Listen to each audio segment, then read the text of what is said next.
9 مئی کے واقعات کی آزادانہ تحقیقات سے فرار کیوں؟ آخر کیا پردہ داری ہے؟ 9 مئی کو پیش آنے والے جلاؤ گھیراؤ، آتش زدگی اور توڑ پھوڑ جیسے افسوسناک واقعات بلا شبہ بے حد قابل مذمت ہیں۔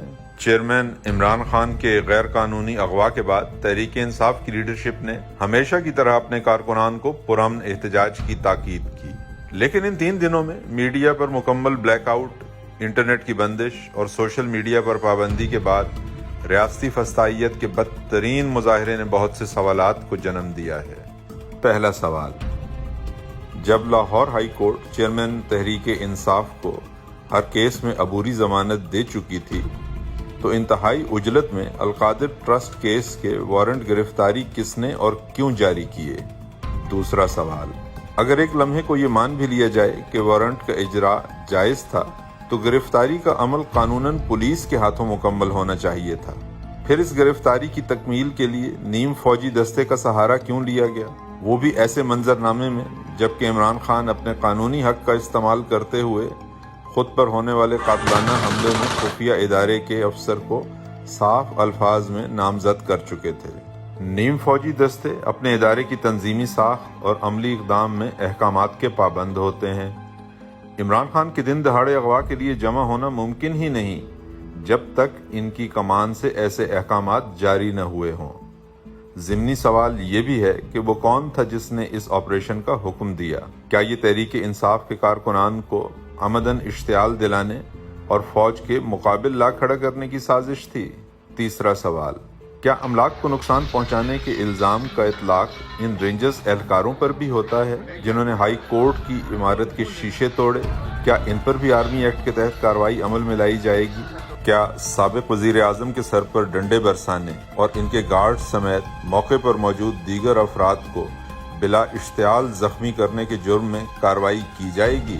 چوتھا سوال، کور کمانڈر ہاؤس سمیت کینٹ میں موجود حساس ترین مقامات پر جہاں سیکیورٹی کی کئی تہوں کے باعث عام دنوں میں بھی چڑیا پر نہیں مار سکتی، وہاں کیسے ممکن ہے کہ کوئی فوجی اہلکار موجود نہ ہو؟ اگر نہیں تھا تو کس کی ہدایات پر؟ اس بات کی تحقیقات بھی لازم ہے کہ مظاہرین کی پیش قدمی کے ساتھ ہی پولیس منظر عام سے کس کے احکامات پر غائب ہوتی گئی؟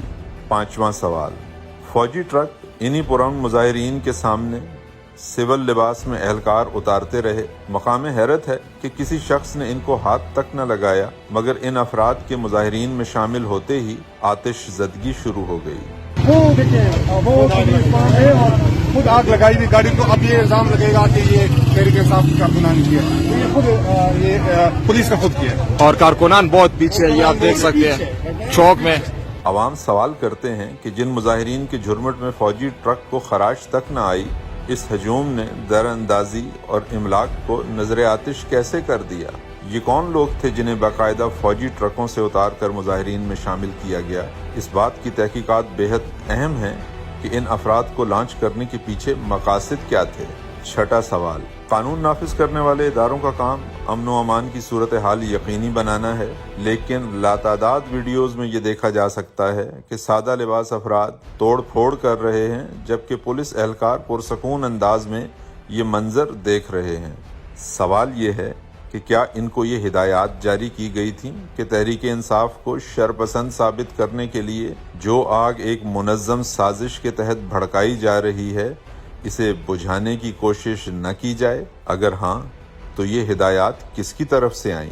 ساتواں سوال، اگر مظاہرین پرتشدد تھے تو کیسے ممکن ہے کہ کسی اہلکار کے جاں بحق یہ زخمی ہونے کی نہ کوئی فوٹیج ہے نہ کوئی خبر سامنے آئی، جبکہ اس کے برعکس پولیس کی وردی میں اور سادہ لباس میں ملبوس اہلکاروں کی اندھا دھند فائرنگ سے مختلف ذرائع کے مطابق 16 سے 25 افراد شہید جبکہ 700 زخمی ہو گئے؟ آٹھواں سوال، کیا وجہ ہے کہ کوئی بھی ٹی وی چینل اور بیشتر صحافی ان مظاہرین کے حق میں آواز نہیں اٹھا رہے؟ کیا املاک کی توقیر انسانی جانوں کی حرمت سے بڑھ کر ہے؟ نواں سوال، کسی بھی قسم کی تحقیقات اور شواہد کی جانچ سے قبل ISPR کے اعلامیے میں سارا الزام تحریک انصاف پر ڈالنے کی کوشش کیوں کی گئی؟ اپنی 27 سالہ تاریخ میں پرامن ترین جد و جہد کرنے والی جماعت پر الزامات کی بوچھاڑ کس کے ایما پر کی گئی، اور سب سے بڑھ کر 2019 میں اپنی مدت مکمل کر لینے والی فوجی عدالتوں کی بحالی کا فیصلہ کیوں کیا گیا؟ عوام سوال کرتے ہیں کہ کیا مقدمے کا فریق مقدمے کا قاضی بھی بن سکتا ہے؟ 10واں سوال، واقعات کی کڑی سے کڑی ملائی جائے تو سوال یہ بھی اٹھتا ہے کہ اس تمام واقعے کے پس پردہ وہ لندن پلان تو نہیں جس کے بارے میں چیئرمین تحریک انصاف عمران خان متعدد بار اپنے خدشات ظاہر کر چکے ہیں۔ اس وقت ہر پاکستانی کے ذہن میں لاتعداد سوالات ہیں، جبکہ اصل مسئلے سے دھیان ہٹانے کی کوششوں میں ملوث ریاستی مشینری کے پاس جواب ایک بھی نہیں۔ قوم ان تمام سوالوں کے جوابات چاہتی ہے، اور یہ جوابات آزاد اور شفاف تحقیقات کے بغیر ممکن نہیں ہیں۔ یاد رہے، شفاف انکوائری کی مخالفت اور تحقیقات میں رکھنا وہی ڈالے گا جو شریک جرم ہوگا۔